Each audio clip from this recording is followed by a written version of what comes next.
Hello friends, मैं हूं आपका होस्ट एंड दोस्त जितेंद्र। इस कहानी का शीर्षक है बदले की आग। अक्को का क्या रिश्ता था स्टेशन पर मिली उस औरत के साथ। इकबाल को इस बात का एहसास था कि उसकी गलती की वजह से उसकी पत्नी और बेटी हुस्न के बाजार में पहुंची हैं। शायद इसी वजह से वह उन्हें वापस घर ले जाने का आया था, लेकिन वे नहीं मानी। इसके बाद जो हुआ वो बहुत बुरा था। पूरा प्लेटफॉर्म रोशनी से नहाया हुआ था। कराची एक्सप्रेस अभी अभी आई थी, जो यात्रियों को उतार कर आगे बढ़ गई। प्लेटफॉर्म कुछ यात्रियों और स्टेशन स्टाफ के अलावा काली चादर में लिपटी अपनी 10 वर्षीय बेटी और 8 वर्षीय बेटे के साथ एक जवान औरत भी थी।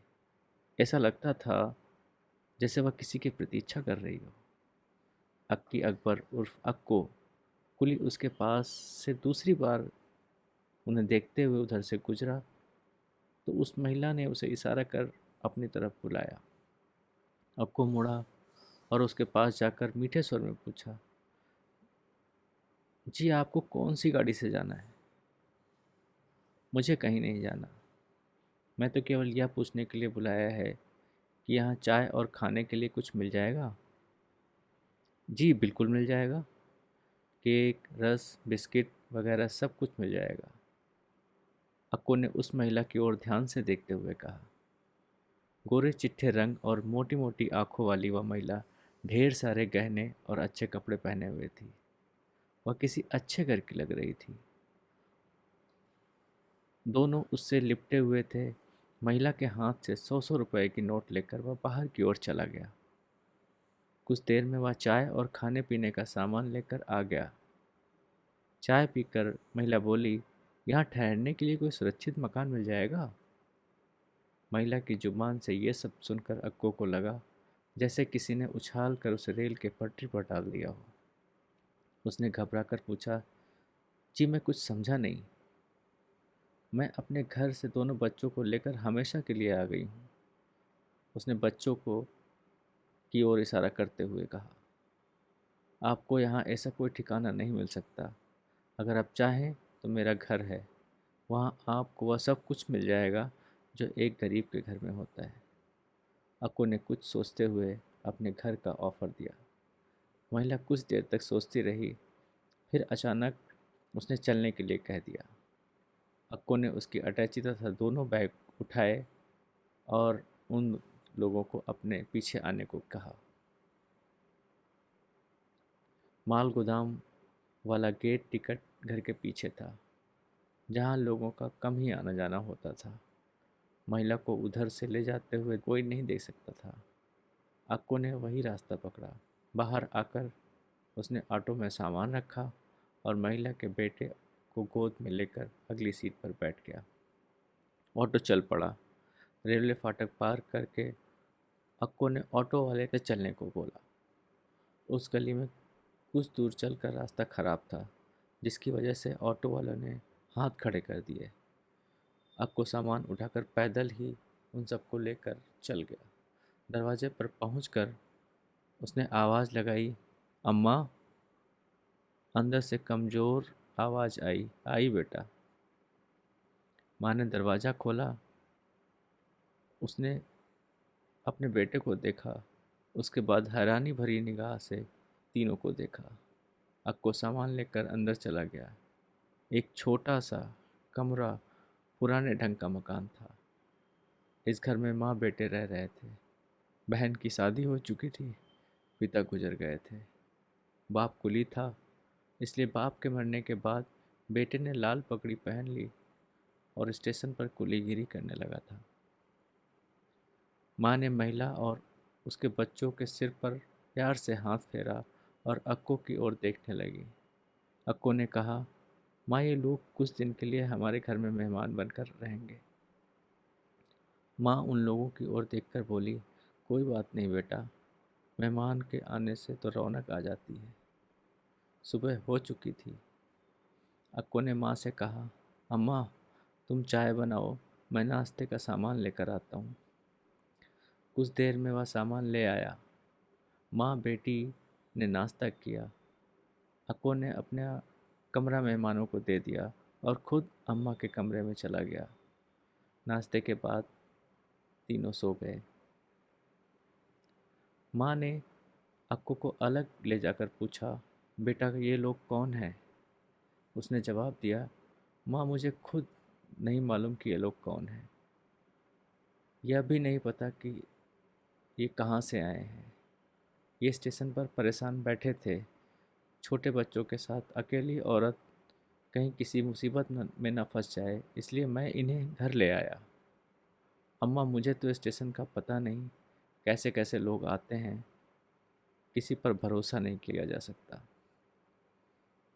बेटे तुमने यह बहुत अच्छा किया जो इन लोगों को यहाँ ले आए। खाने के बाद इनसे पूछेंगे। दोपहर ढलने के बाद कमरे की छत पे बाथरूम था। तीनों बारी बारी नहाए और कपड़े बदल कर नीचे आ गए। माँ ने खाना लगाया। आज काफ़ी दिनों के बाद रौनक आई थी। सब ने मिलकर खाया। खाने के बाद महिला ने माँ से कहा, मेरा नाम सुरैया है, बेटे का नाम शावेज और बेटी का नाम साहिदा। हम बहालपुर के रहने वाले हैं। मेरे पति का नाम मोहम्मद है, वह एक सरकारी दफ्तर में अफसर हैं। कहकर सुरैया माँ के साथ बर्तन साफ करने लगी। इसके बाद उसने खुद ही चाय बनाई और चाय पीते हुए बोली, आपकी बड़ी मेहरबानी जो हमें यहाँ ठहरने का ठिकाना दिया। अक्कू उस औरत के दो बच्चों को साथ देखकर सोच रहा था कि इन्हें घर से निकाल दिया गया है। माँ ने कहा, कोई बात नहीं बेटी, जिसने पैदा किया है वह रहने का भी इंतज़ाम करता है और खाने का भी। लेकिन यह बताओ बेटी कि इतना बड़ा कदम तुमने उठाया किस लिए? माँ जी मेरे साथ जो हुआ वह वक्त का फेर था। मेरे साथ साथ बच्चे भी घर से बेघर हो गए। मेरे पति और मैंने शादी अपनी मर्जी से की थी। मेरे माँ बाप मेरी मर्जी के आगे कुछ नहीं बोल सके। शादी के कुछ सालों तक सब ठीक रहा, लेकिन धीरे धीरे पति का रवैया बदलता गया। थोड़ा रुक कर वह आगे बोली, शाहिदा के बाद सावेश पैदा हुआ। इसके जन्म के कुछ दिनों बाद मुझे पता चला कि इकबाल ने दूसरी शादी कर ली है। मैंने एक दिन उनसे कहा, तुमने दूसरी शादी कर ली है तो उसे घर ले आओ, हम दोनों बहनें बनकर रहेंगे। तुम दो दो दिन घर नहीं आते तो बच्चे पूछते हैं, मैं इन्हें क्या जवाब दूँ? उसने कुछ कहने के बजाय मेरे मुंह पर थप्पड़ मारने शुरू कर दिए। उसके बाद बोला, मैंने तुम्हें इतनी इजाज़त नहीं दी कि तुम मेरी निजी ज़िंदगी में दखल दो। और हाँ, कान खोल कर सुन लो, तुम अपने आप को अपने बच्चों तक सीमित रखो, नहीं तो अपने बच्चों के साथ मायके चली जाओ। इस बात के साथ इकबाल अपना सारा सामान लेकर चला गया और कई दिनों तक वापस नहीं आया। उसने फ़ोन भी नहीं किया। एक दो बार ऑफिस का चपरासी आकर कुछ पैसे दे गया। काफ़ी छानबीन के बाद मैंने पता लगा लिया कि उसकी दूसरी बीवी कहाँ रहती है। बच्चों को स्कूल भेजकर मैं उसके फ्लैट पर पहुंच गई। कॉल बेल बजाने के थोड़ी देर बाद लड़की ने दरवाज़ा खोला। मैंने अनुमान लगा लिया कि यह वही लड़की है जिसने मेरे जीवन में जहर खोला है। वह भी समझ गई कि मैं इकबाल की पत्नी हूँ। उसने मुझे अंदर आने को कहा। मैं अंदर गई।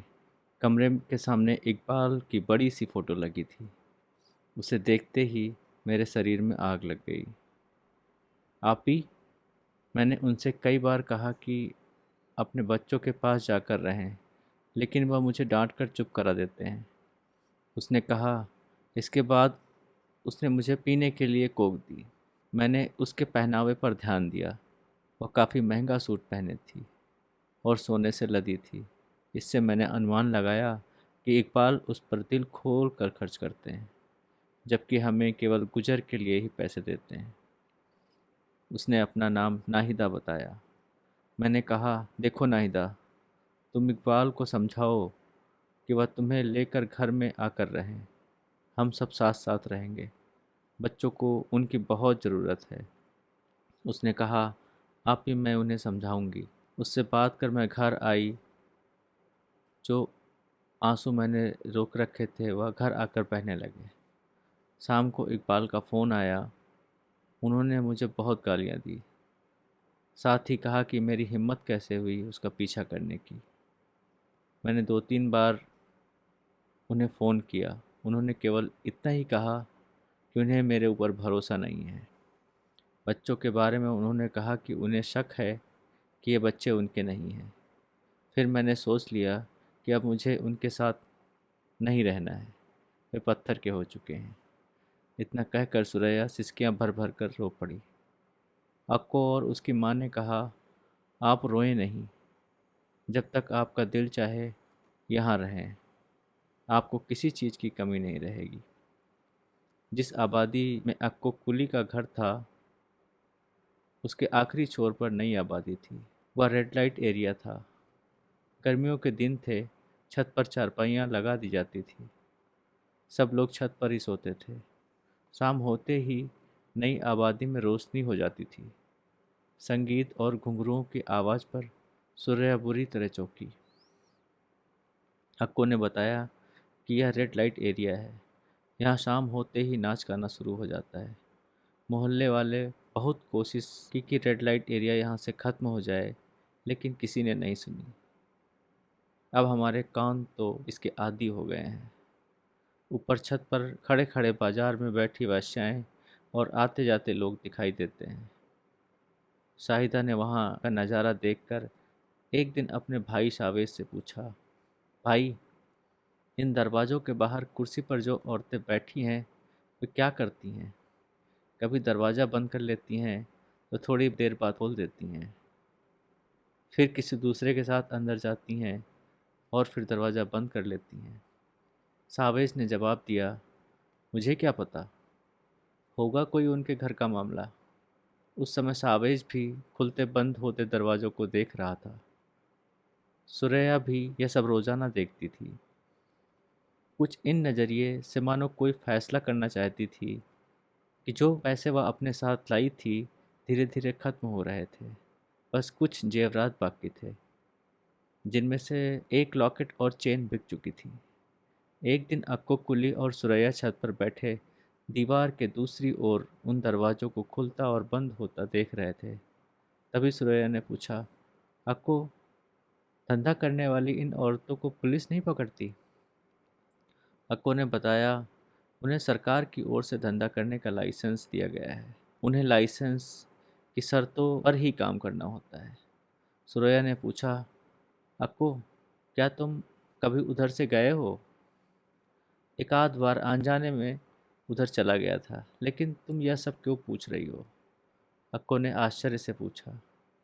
सुरैया कहने लगी, मेरे अंतर्मन में एक अजीब सी लड़ाई चल रही है। मैं इकबाल को यह बताना चाहती हूँ कि औरत जब बदला लेने पर आ जाए तो सभी सीमाएं लांघ जाती है। मैं कुछ समझा नहीं। अक्को चौंका। मैं इस बाजार की शोभा बनना चाहती हूँ। तुम्हारा दिमाग तो खराब नहीं हो गया है? अक्को ने साधिकार उसे डांटते हुए कहा। अक्को, तुम मेरे जीवन का उतार चढ़ाव को नहीं जानते। मैंने इकबाल के लिए अपना सब कुछ दांव पर लगा दिया है। उसकी खूब सेवा भी की थी और इज्जत भी बना के रखी, लेकिन उसने मुझे क्या दिया? सुरैया की आवाज़ भर्रा गई। दारा आयदा को अपनी बेटी बनाकर लाया था, इसलिए उसे इज्जत देता था। अक्को ने उसे सांत्वना देकर पूछा, तुम अपनी सोच बताओ, फिर मैं तुम्हें कोई सलाह दूंगा। वह कुछ सोचकर बोली, मैं शाहिदा को नाच गाना सिखाना चाहती हूँ। अक्को कुछ देर तक सोचता रहा, फिर बोला, अच्छा, मैं इस बाजार के चौधरी दारा से बात करूंगा। अगले दिन उसने दारा से बात कर सुरैया और उसकी बेटी को उससे मिलवा दिया। शाहिदा के भोलेपन, सुंदरता और सुरैया की भरपूर जवानी ने दारा के दिल पर भरपूर वार किया। उसने चालाकी से अपना घर उनके लिए पेश कर दिया और थाने जाकर सुरैया और शाहिदा का वैश्य बनने का प्रार्थना पत्र जमा कर दिया। कुछ ही दिनों में माँ बेटी ने उस इलाके के जाने माने उस्तादों के नाचने गाने की ट्रेनिंग ले ली। पहली बार माँ बेटी सज धज कर कोठे पर बैठी तो लोगों की भीड़ लग गई। शाहिदा की आवाज़ का जादू था। फिर पूरे बाजार में यह बात मशहूर हो गई, यह किसी बड़े घर की शरीफ लड़की है। जिसने अपनी इच्छा से वैश्या बनना पसंद किया है। दारा चूंकि साहिदा को अपनी बेटी बनाकर कोठे पर लाया था, इसलिए दोनों की इज्जत थी। पूरे शहर में शाहिदा के हुस्न के चर्चे थे। देखते देखते बड़े बड़े रईसजादे उसकी जुल्फों में गिरफ्तार हो गए। जब शाहिदा अपनी आवाज़ का जादू चला तो नोटों के ढेर लग जाते। उसके एक ठुमके पर नोट उछल उछल कर दीवारों से टकरा कर गिरने लगते। शाहिदा के भाई शावेज के खून में बेइज्जती तो आ गई थी, लेकिन जब कभी उसके शरीर में खानदानी खून जोश मारने लगता था तो वह अपनी माँ बहन से झगड़ने लगता था, लेकिन वे दोनों एक भी नहीं चलने देती थी। शाहिदा की नथ उतराई की रस्म शहर के बहुत बड़े रईस असलम के हाथों हुई, जिसके एवज में लाखों की रकम हाथ लगी। असलम जब आता ढेरों सामान लेकर आता था। घर में किसी चीज़ की कमी नहीं थी। असलम शहर का बदमाश भी था। बात बात पर वह रिवॉल्वर निकाल लेता था, लेकिन वही असलम शाहिदा के पैरों की मिट्टी चाटने लगा था। एक दिन दबी जुबान से असलम ने उसकी माँ से शाहिदा के कोठे पर मुजरा न करने के लिए कहा तो उसकी माँ ने कहा, उतर जाओ इस कोठे से, तुमसे बढ़कर सैकड़ों धनवान हैं मेरी शाहिदा को चाहने वाले, अब कभी इस कोठे पर आने की हिम्मत भी मत करना। असलम ने माफ़ी मांगी, लेकिन सुरैया नरम नहीं पड़ी।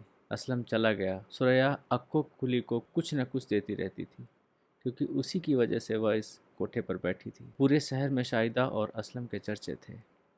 माँ बेटी बन ठन कर रोज शाम तांगे में बैठकर निकलती थी तो लोग उन्हें देखते रह जाते थे।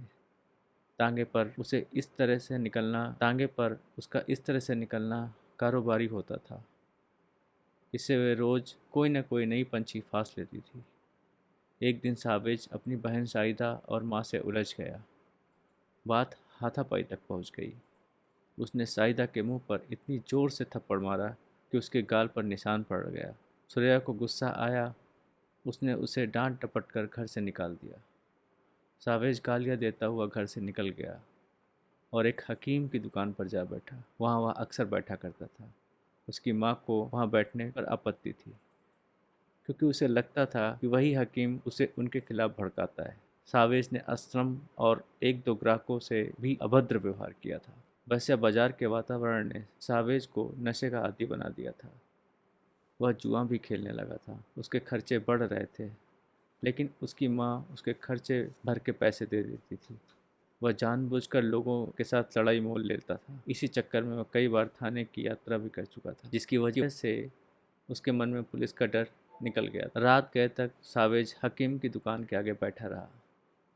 जब बाजार बंद हुआ तो सुरैया को सावेज की चिंता हुई। माँ बेटी उसे देखने आई तो वह हकीम की दुकान पर बैठा मिला। दोनों उसे मना कर कोठे में ले गए। उधर इकबाल को पता चला कि उसकी बीबी और बेटी हुस्न के बाजार में बैठकर उसकी इज्जत का जनाजा निकाल रही हैं, तो अपनी इज्जत बचाने के लिए वह परेशान हो उठा। उसने अपनी पत्नी सुरैया और बच्चों को घर से जाने की खबर पुलिस को नहीं दी थी। 8 साल बाद एक दिन उसके एक जानने वाले ने सुरैया और उसकी बेटी को कोठे पर बैठा देखा तो यह बात उसे बताई थी। इकबाल चाहता तो पुलिस को सूचना देकर उन्हें अपने साथ ले जा सकता था, लेकिन उसने ऐसा नहीं किया। हुस्न का बाजार जनरल बस स्टैंड के पास था। इकबाल ने वहाँ पास के एक होटल में कमरा लिया और शाम होने का इंतजार करने लगा। शाम होते ही वैश्या बाजार सज गया। इकबाल ने कमरा लॉक किया और रेड लाइट एरिया में आ गया। उसने सुरैया बेगम का कोठा ढूंढने में कोई परेशानी नहीं हुई। माँ बेटी दोनों सज संवर कर ग्राहकों के इंतजार में बैठी थी। इकबाल को देखकर दोनों पत्थर की मूर्ति बन गई। दोनों उठी और इकबाल को कमरे के अंदर आने का इशारा किया। इकबाल उनके पीछे कमरे के अंदर गया और देखा शावेज टीवी देख रहा था। पिता को देखकर वह खड़ा हो गया। चारों एक दूसरे को देख रहे थे। इकबाल ने कहा, सुरैया तुम इतनी छोटी गलती के लिए मुझे इतनी बड़ी सजा दी। सुरैया तुमने इतनी छोटी गलती के लिए मुझे इतनी बड़ी सजा दी। तुम्हारे घर से निकलने के बाद मैंने तुम्हारे लिए अपनी दूसरी पत्नी को भी छोड़ दिया है। कहाँ कहाँ नहीं ढूंढा तुम्हें। शायद मैं यह दिन देखने के लिए जिंदा था। काश मैं पहले मर गया होता। इकबाल की आंखों से आंसू निकलने लगे। सुरैया के मन में पति का प्रेम उमड़ पड़ा। वह उसके आंसू पोंछने लगी और गुजरी स्थितियों के बारे में बताने लगी। दोनों बच्चे भी अपने पिता से लिपटकर रो पड़े। उन सबको रोता देख चौधरी अंदर आया तो इकबाल को देखकर ठिठक गया।